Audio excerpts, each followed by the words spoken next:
నాగ చైతన్య, సమంత జంటగా నటించిన romantic entertainer 'ఏ మాయ చేసావే' చిత్రం 2010లో విడుదలై 15 సంవత్సరాలు పూర్తి చేసుకున్న సందర్భంగా ఈ సినిమాను జూలై 18న రిలీజ్ చేయనున్నారు. ఈ నేపథ్యంలో ఈ సినిమా రిలీజ్ ప్రమోషన్స్‌లో నాగ చైతన్య, సమంత కలిసి పాల్గొంటారని రూమర్లు వచ్చాయి. అయితే ఈ వార్తలపై తాజాగా నటి సమంత స్పందించారు. ఓ వెబ్‌సైట్ ఇంటర్వ్యూలో మాట్లాడుతూ 'ఏ మాయ చేసావే' ప్రమోషన్స్ వార్తలను ఖండించారు. అందులో ఎలాంటి నిజం లేదని స్పష్టం చేశారు. ఇలాంటి వార్తలు ఎలా పుట్టుకొస్తాయో తెలియడం లేదన్నారు.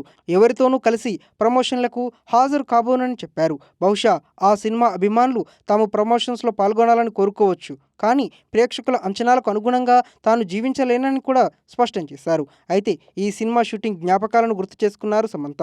గౌతమ్ మీనన్ దర్శకత్వం వహించిన ఈ చిత్రం షూటింగ్‌లోని ప్రతిరోజు తనకు గుర్తుందన్నారు. ఆ చిత్రం కోసం తను చేసిన మొదటి షాట్ గేటు వద్ద తన పాత్ర జెస్సీ, కార్తీక్‌ను తొలిసారి కలిసినప్పుడు జరిగిందని, ఆ ప్రతి ఫ్రేమ్ తనకు గుర్తుందన్నారు. గౌతమ్ మీనన్‌తో కలిసి పనిచేయడం ఒక అద్భుతమైన అనుభవమని ఆమె అన్నారు.